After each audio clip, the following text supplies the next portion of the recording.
Hello, you wonderful people, and welcome to another episode of Not Too Comic Book. This being a show, we're talking about TV shows that are adaptations of comic books. For today's episode, I'm going to talk about the latest episode of Doom Patrol. A lot of really interesting things went down in this episode, so let's break it down. So we pick up with Kip, and he's got Niall's head, and he's doing all of this because it's like, well, later on, I think it's so interesting because he explains, like, right, all the magical knowledge in that guy's head, you can't just let him die because, you know, that knowledge will end up going to waste. But I love that before he even really gets to anything, he's basically speaking through Niall, like, because I was wondering why there was a speaker in his mouth, because I was like, oh, so that basically he could speak. Well, I think that also helps because it's like, right, the spirit can actually talk through the speaker because he probably all his vocal cords and stuff are, you know, going, like, from being decapitated, so there's no, like, moving of the lips and stuff like that. But regardless, but it also lets him, like, talk through Niles. And so basically he's trying to, like, try to get Baphomet. It's almost like oh man, Willoughby, he's such a cool guy, huh? What do you really think about him? And then she immediately sees through it. It's like, moment you grow up, call me. Until then, don't. It's like, and even Nas is like, man, that was pathetic. I was like, that's so weird. Like, so, like, the first thing you do would chop off his head so you can try and get your lady back. I mean, like, hey, you do what you got to do, right? I was like, wow. The fact is that he went through, like, once again, it's like, you make it seem like, I wonder, like, is any other reason for keeping Niles around? Was that, like, just an excuse? Was, like, Baphomet, like, the main and only reason for it? Because it's like, right, him and Niles and Baphomet have always been tight, so she's more likely to talk to him so he can figure out, like, what he's doing wrong. I love it when she's just like, oh, don't even call me unless you're, like, grow up. He's like, babe, you know, it's like, cool. So I guess he kind of got the boot. Maybe, like, she's kind of kicked him out for a while. So that's interesting. But on the other side of things, we have our mysterious time traveler who doesn't remember her own name because somehow, like, in this, when time travel, like, makes your memory wonky, so she doesn't know who she is. She just knows she's supposed to, like, something inside of her is telling her to find Niles colder, because anytime she thinks about him, she has the sensation to punch him in the face, and everyone's like, yeah, that's Niles, all right, you know? Because I love that she's just kind of, like, looking at him and saying, like, oh, what are you made of, aluminum? Which I'm like, honestly, I know people make fun of it and stuff like that. I do like the British way. Like, obviously here in America we can say aluminum, but in Europe it's like, I don't know if it's all Europe. It might just be like a London. It might just be just Europe in general. But, like, yeah, it's aluminium. I wonder, is it like that in French or Italian or whatever, like, you know, or is it just specifically like a British thing? I don't know. It's interesting, but you know, it's like, nah, like, his face is just like that. And she's like, yeah, I've been here ever since your bandaged up friend over here, like, played dress up with your dead bodies. Everyone's like, what? He's like, guys, I'm sorry. I was just in a really bad place. But then you start noticing, like, everyone's scratching. And I'm like, I guess, like, because, like, the Dead Boys agency never bothered warning them. I guess, like, this is a rare occurrence. It's like, maybe it's a different like, maybe if you're dead and brought back, maybe it's just depending on the time frame, but also, like, they were dismembered and put back together, so maybe that causes some issues. They never really explained, like, why it was. It could have just been, like, Ruth Connell's character last episode, that spit basically did, like, that vomit did put, like, a curse on their bodies, because, like, you had, Cliff kind of throw that out this episode, but, like, they never really gave an explanation of why they went full-blown zombies. But you do see slowly over the episode, like especially Vic, like, when he pulled back his sleeve and the skin was stuck to his sleeve and was pulling up, I was like, yep. I was in the middle of eating something, then I was like, I'm gonna put that aside for right now. I'm not necessarily squeamish, but I guess in my head it's like, I don't want to, like, to be eating something while I'm watching it and just get, like, for whatever reason, have that visual association. I'm like, it doesn't make me gag or anything, but I'm like, I should put my food aside just because I don't want to, like, accidentally, like, associate what I'm eating with, you know, tearing zombie flesh. So that's kind of interesting, because I saw they, like, Undead, like, because there's part of this in the trailer, but I didn't understand the context of it. Now finding out this is, like, the next episode after their visit to the afterlife, it's like, okay, it makes perfect sense. But obviously it's still the thing of, like, they, you know, because I love, like, our time traveler, like, she needs help, like, figuring out her device, which I love that they're making a hard stance. Time travel isn't real, and I love Cliff's reason for it. He's like, if it was, I would have gone back in time and stopped that kid from, like, pulling down my pants, and I got the nickname Cheeto Dick. And I love Jane is like, that's really what you'd go back in time to fix? And he's like, fuck yeah. It's like, I mean, I'm sure, like, being called Cheeto Dick, it's going to be, like, scarring at such a young age, and who knows what kind of effect that had on Cliff's psyche and what that might, who he'd be without the nickname Cheeto Dick. Like, who knows who he would have been. He could have been, for all we know, a better person, but it's like, oh, you're not going to go back in time and try and stop Cliff from ever turning you into, stop Niles from ever turning you into the Robot Man, but it's like, nah, this one specific thing, you know? But, obviously, like, she needs help with the whole time travel thing initially because, like, right, the point I was making is, like, I don't get why, like, they have such a hard stance of, like, oh, yeah, time travel is not real, especially, like, Vic, and I'm like, is there no, like, Rip Hunter in this continuity? Are there no speedsters? Like, that's why I'm like, you got, like, so don't know anyone that can time travel? It's like, that's fascinating, because, like, the Justice League is, like, you don't really hear about them much, but, like, because Vic's dad was setting him up to try and become a Justice Leaguer, and it's, like, they exist in this continuity, so you would assume, like, Flash is one of the OG members, so he time travels, but I don't know. But yeah, they see the machine and everything. Rita's immediately seeing the jacket, and she's like, oh no. So she ends up breaking the device. I love how you just break something and just, like, don't explain it to anyone either. Like, you're keeping your secret, because I guess for her, it's like, right, that me or whatever it is, like, I guess she wanted to keep, I guess, because at first I was like, are you trying to stop that from happening? But it's like, no, I guess, like, her main result was, like, she was trying to get this mysterious time traveler to stick around long enough for her to figure it out, because she's trying to get to Niles, but Niles is already dead. She didn't know it at the time, and I love it's like, right, let's go back this time. It's like, oh, no, you don't want to go back then, you know, all right, how about, because she was only going to do, like, 2 weeks, and it's like, no, yeah, a whole bunch of sex ghosts around here. It's like, all right, how about further? 7 weeks, how about 7 weeks? And it's like, you're good. And she's like, right, I thank you guys for being completely and utterly useless. I can't wait for you to be completely and utterly incompetent and useless when someone needs you. And it's like, all right, bye. But the machine doesn't work because of Rita, so it's like, cool, Vic, get fixing the machine. No, how about Cliff? You're good with cars? He's like, no, but fuck no, this has something to do with Niles, I'm bouncing. Plus,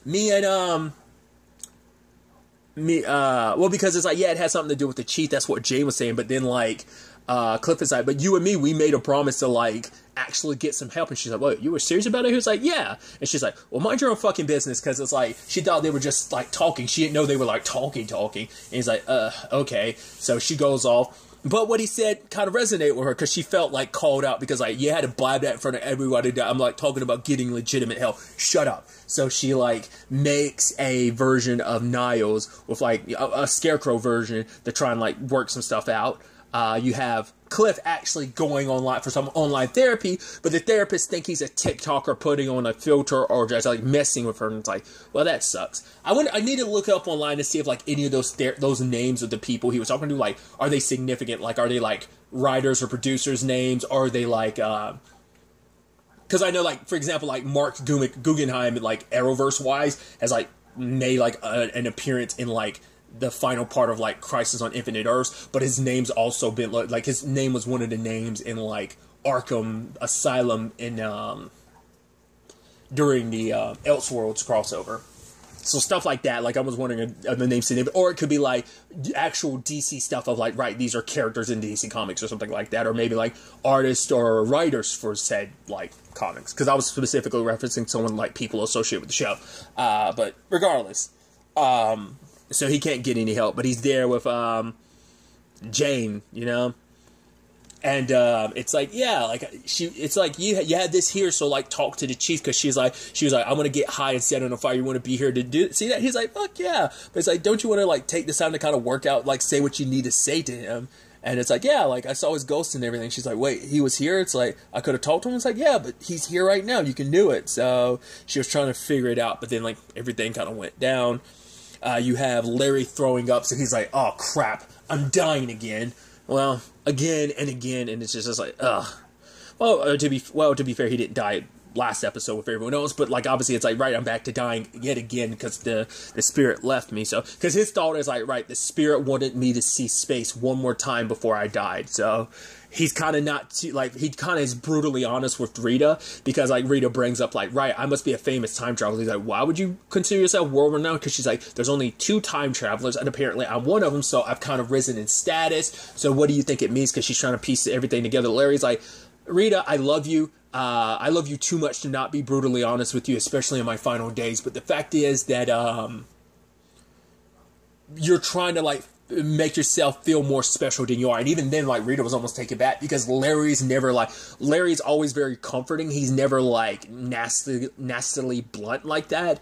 And especially for Rita, because, like, everything it does is an overcompensation because, like, she wants to be kind of special. So it's like, it was kind of like a very, like, she was legitimately taken back, like, wow, I can't believe you said something shitty like that, Larry. So, but yeah, also our new time traveler, nicknamed Shannon, we're gonna call her that for now.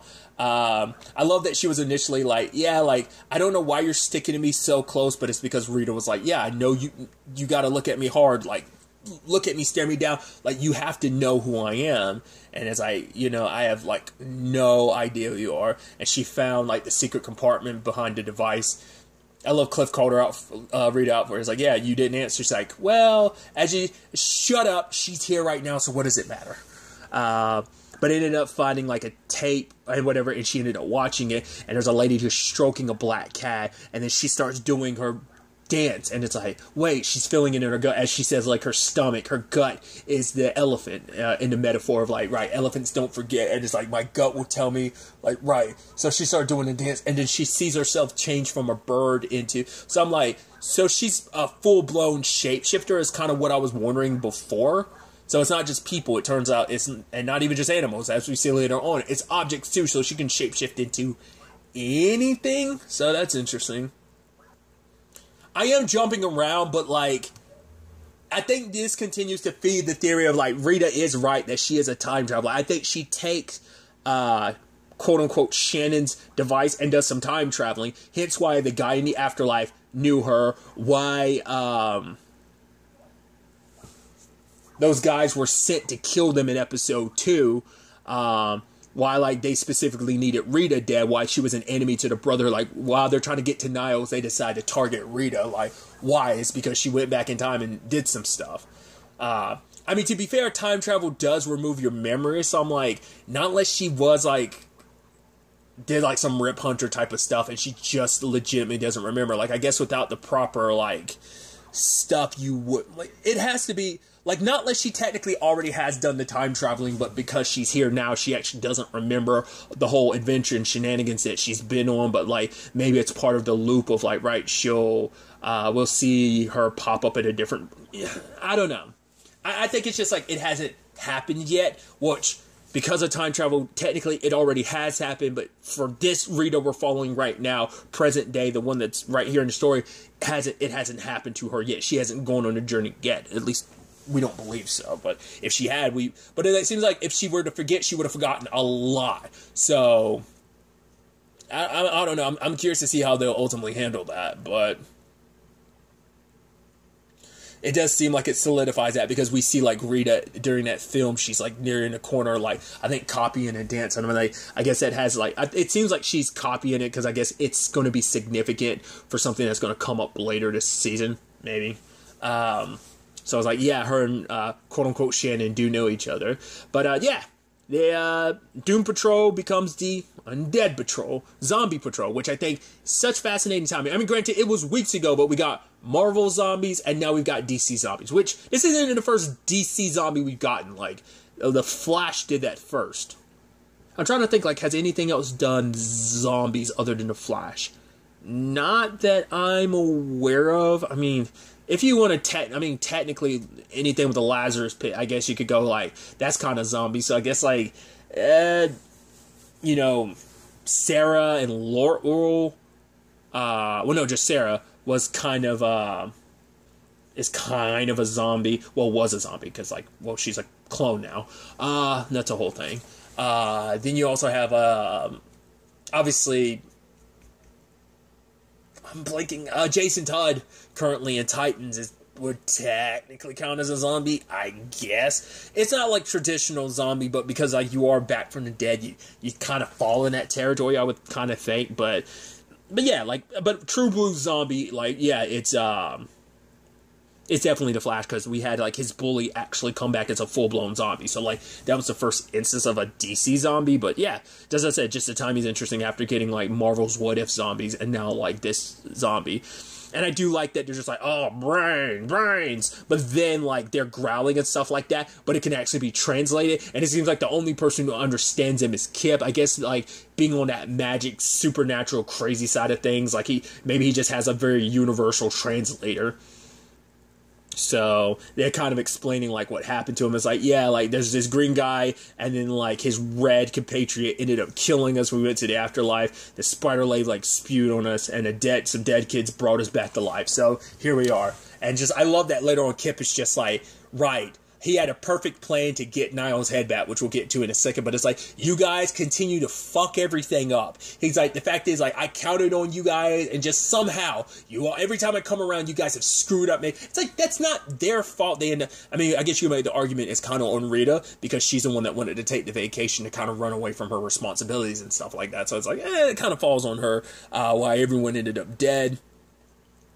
But even more so, because she's the one that trapped her in there. I mean, granted, everyone else had already gotten hit by that laser. She just pushed Rita back in there Rita pushed potentially herself back in there to get blasted. So that she's more so at fault for killing herself and not necessarily the rest of the team, but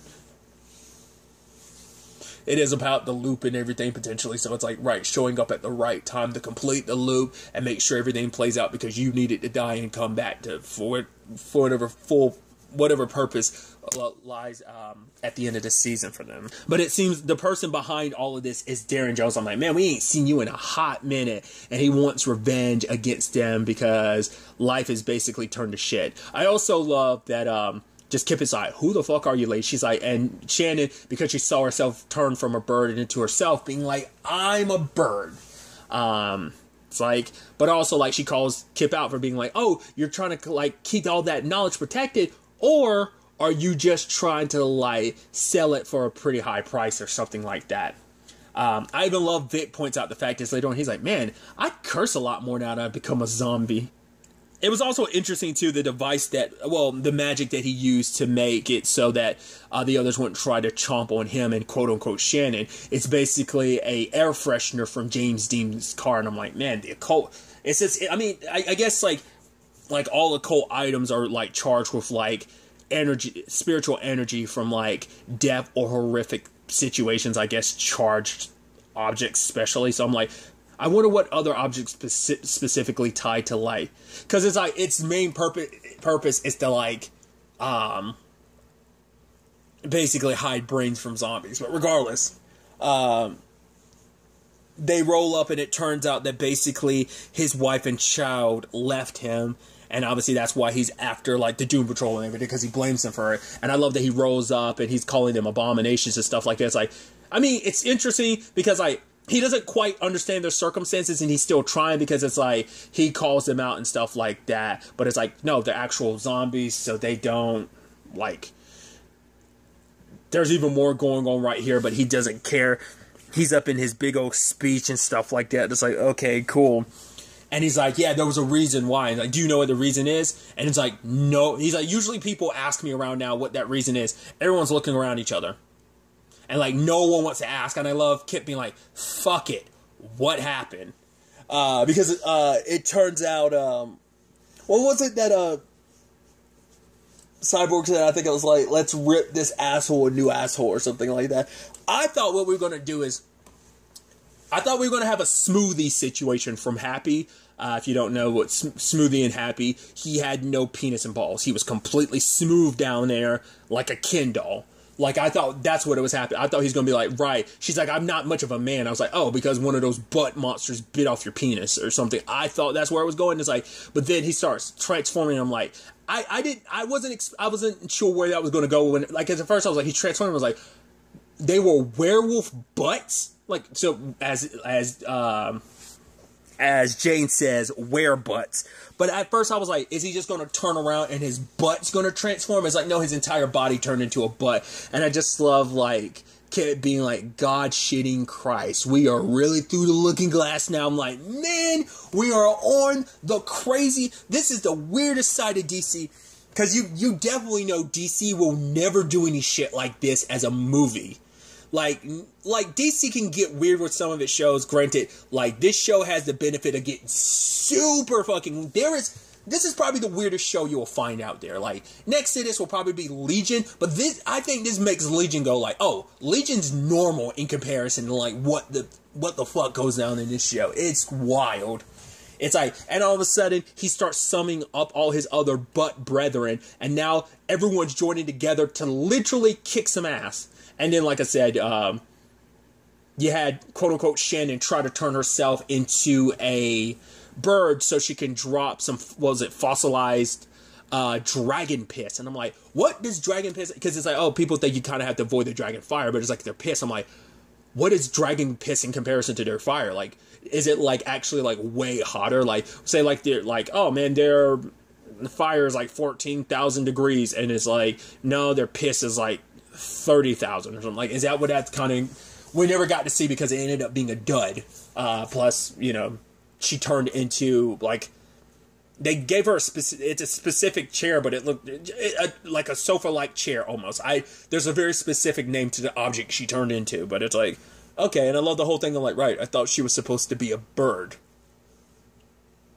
But it's like, yeah, everyone's like slicing and ripping through butts. I mean, it's like, and then you have Jane starting to bite one. I was like, so she's, let's be blunt, eating ass right now. And it's like, kind of like, right, let's eat them. And Rita kind of takes a bite of it and she's like, oh, this is disgusting. But they're like ripping and tearing through asses. Yes, butts is the word they use, but I think it's more poignant to say asses under these circumstances. But, yeah, Darren Jones ends up getting away. We do see at the end of the episode, the mid-credit scene, of him on his way to Cloverton. So this isn't over. He's going to exact his revenge, even though it's like, yeah, I mean, you work for the Bureau of Normalcy, and it's like, right, now you're one of the quote-unquote abominations that you spent so long hunting. Now you're one of them, so.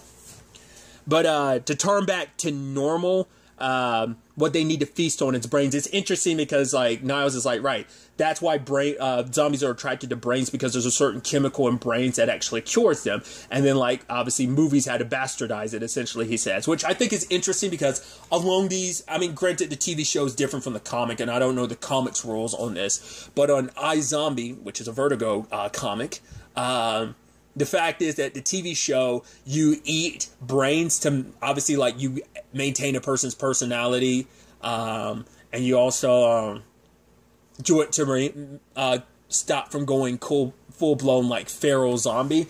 So that kind of goes in line. It's not a one-for-one for what Niles is saying, but still, he wants the Doom Patrol to eat him. And it's like, right, you should just cut them loose. But for him, it's like, they're my family, and this is the least I can do for them. Like, you know, he owes them a lot. And it's like, if I can turn them back to normal, it's fine. And Kip's like, well, he didn't want to be the one feeding them because, like, despite everything, like, him and Kip and Niles have had their good times and their bad times. But it's just like, right, like, you're actually a dear old friend, so I couldn't do this to you. I can't watch it happen to you either. But it's like, right, Baphomet loves you. Just stop smothering her. And it's like, it's kind of crazy to think of him as the smothering type. You wouldn't think so, but it's like, oh, he must be like mad in love with his talking unicorn head. I mean, granted, we only see the head, but she probably has like a full-blown body. You just never get to see because she probably just exposes her. Or maybe she's just a head. I don't remember if they ever explain like whether there's more beyond that portal for her. I'd assume there is, but obviously, oh, I forgot, like, she learned her name is Laura from the movie. It's like Laura DeMille. She's like, all I know is my name is Laura DeMille. And, you know, Nas is like, oh, I know you, but I essentially don't want to help you. If you promise me that you'll feed my brain to the Doom Patrol, and then I'll give you, like, a letter or whatever to kind of give you an idea of who you are, and then just stay away. He's like, basically, she's like, I'm not a bad person, or am I? She's like, I don't feel, because she's like, if I was really a bad person, even if I don't have memory, like, there's enough, like, some of that would stain your soul enough that you would know. And we've seen time and time again, even in DC-wise, like, right, just because you don't have your memories, like, you know, you don't remember all the terrible things you've done. I mean, most recently in The Flash, we got that with Godspeed. Like, who he was without his memories versus who he is with his memories. So, that being a prime example of that.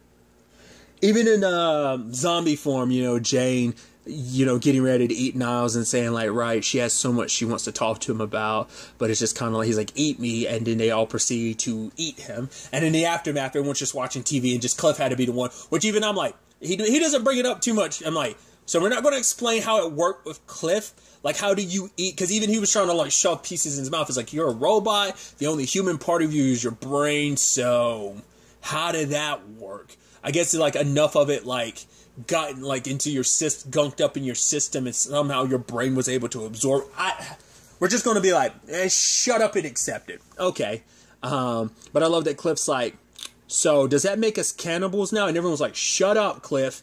He's like, well, to be fair, I technically wouldn't be a cannibal because like 99.999% of my body is like metal. So like I'd have to eat something like metallic for it to be Shut up, Cliff. It's like, so what did he actually taste like? I'd like to want to describe it as like, what is wrong with you? But then I did like the fact is that Larry afterwards was like, honestly, did anyone else notice this? But honestly, being a zombie was pretty interesting because like all our worries kind of like went away because all we were focused on was like brains and not our respective issues, right? So it was almost peaceful, and everyone looks at him. He's like, oh, I guess that was just me. Okay, never mind. So that is kind of the sad thing of like, yeah, the benefit of being a zombie. You don't have to worry about a lot of your underlying issues.